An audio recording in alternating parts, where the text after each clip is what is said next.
The Holy Gospel according to St. John. Glory to you, O Lord. Jesus said, "Very truly I tell you, anyone who does not enter the sheepfold by the gate, but climbs in by another way is a thief and a bandit. The one who enters by the gate is the shepherd of the sheep. The gatekeeper opens the gate for him, and the sheep hear his voice. He calls his own sheep by name and leads them out. When he has brought out all his own, he goes ahead of them. And the sheep follow him because they know his voice. They will not follow a stranger, but they will run from him because they do not know the voice of strangers." Jesus used this figure of speech with them, but they did not understand what he was saying to them. So again Jesus said to them, "Very truly I tell you, I am the gate for the sheep. All who came before me are thieves and bandits, but the sheep did not listen to them. I am the gate. Whoever enters by me will be saved, and will come in and go out and find pasture. The thief comes only to steal and kill and destroy. I came that they may have life and have it abundantly." The Gospel of the Lord. Praise to you, O Christ. You may be seated.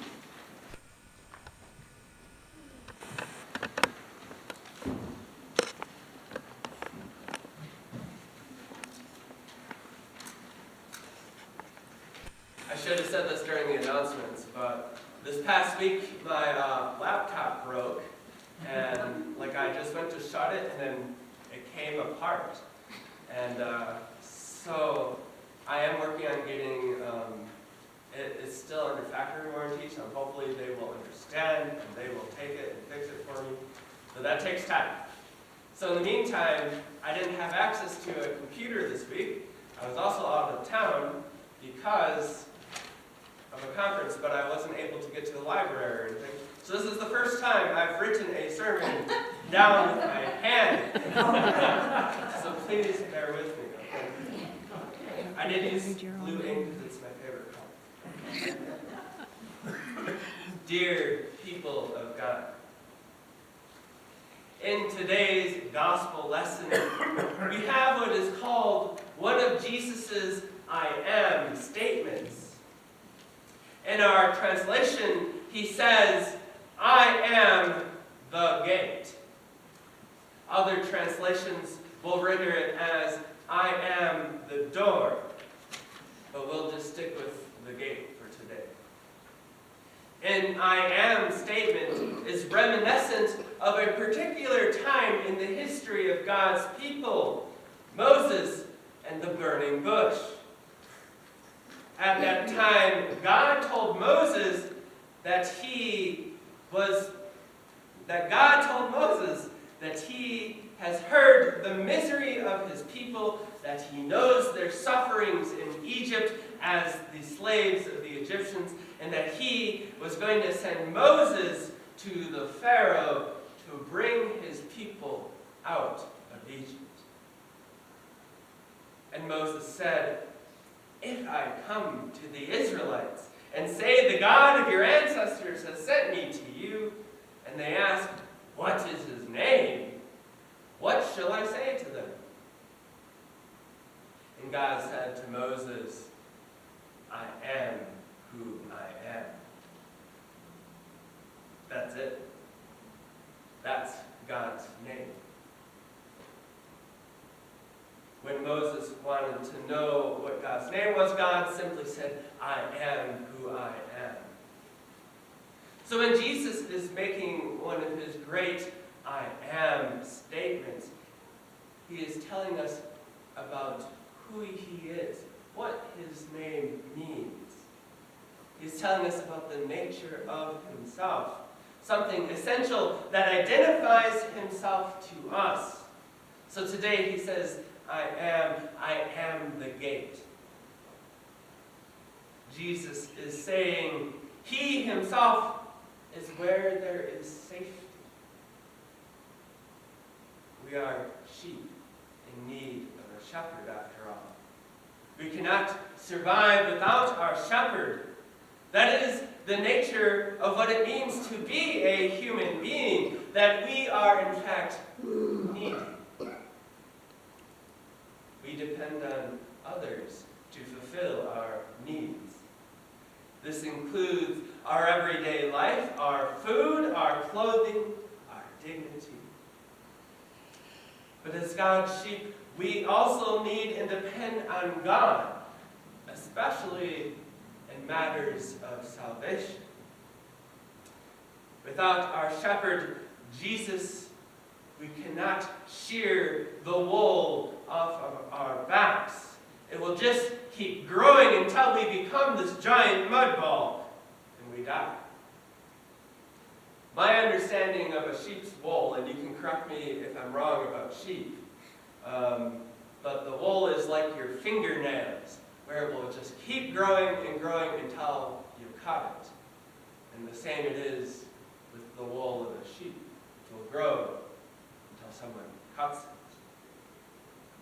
So a sheep needs someone else to cut it because they can't do it themselves. That is what the shepherd is for.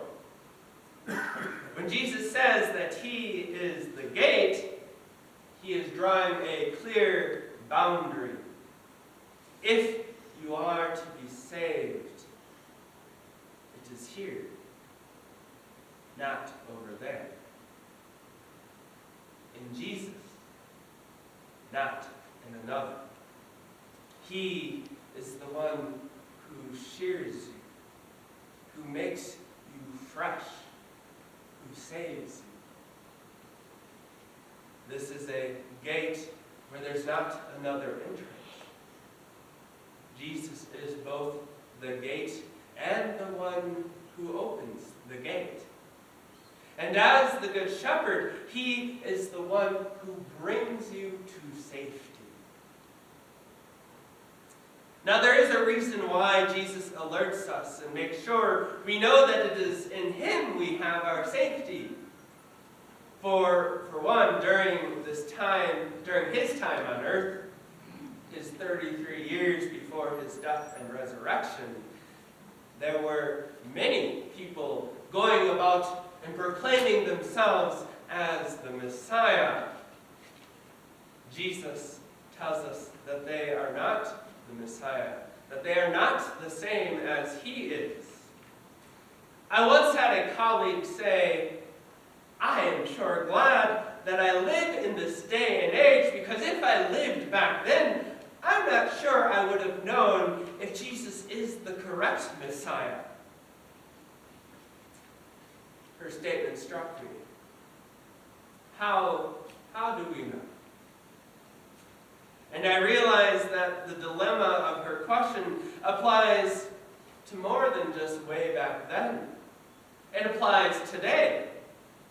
The present world may not have that many people saying that they are the Messiah, but there are just as many ways of salvation in this world that people claim will save you.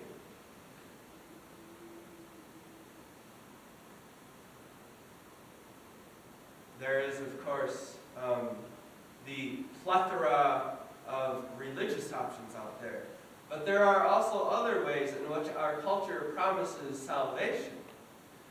One of the speakers at my conference this week spoke of what she called the gospel of wellness.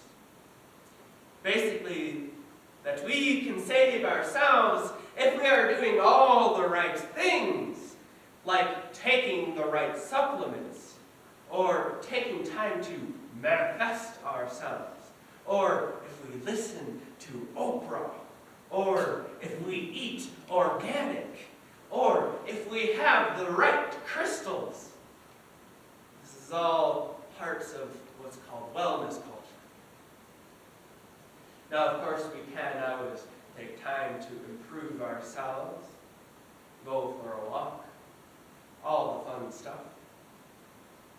But at the end of the day, whatever these things in our culture are that promise us salvation, they tend to put the onus on ourselves. Like our salvation is within our own power, that we don't need anyone else to be saved. Basically, it puts salvation in our own hands. But Jesus said, "Amen, amen, I tell you, I am the gate for the sheep." Not these other things. All who came before me are thieves and bandits, but the sheep did not listen to them. I am the gate. Whoever enters by me will be saved, and will come in and go out and find pasture. The thief comes only to steal and kill and destroy. I came that they may have life and have it abundantly. Dear people, the thief, and there are many thieves, bring about death. They offer only false promises. Jesus is the only one in whom we have our life. But how do we know? Which is the Messiah who will save? There are many Messiahs then and now. And really, there are just as many now as there was then. We know which is the true shepherd, because we have a God who actually speaks. God has put his voice in the world in the person of Jesus Christ. The sheep hear his voice. He calls his own sheep by name and he leads them out. And when he has brought out all his own, he goes ahead of them. And the sheep follow him because they know his voice. They will not follow a stranger, but they will run from him because they do not know the voice of strangers. Dear people, God has made himself not a stranger to us in Jesus the Christ. God has put his voice in the world in Jesus. It is Jesus who will bring you life. It is Jesus who shears your wool. It is Jesus who forgives your sin. And this is the very voice of Jesus the Christ, the Messiah. This is how you know. When he says, "This is my body, given for you. This is my blood, shed for you." I am the gate. I do not allow the thief to get you. I am taking care of you, no matter what you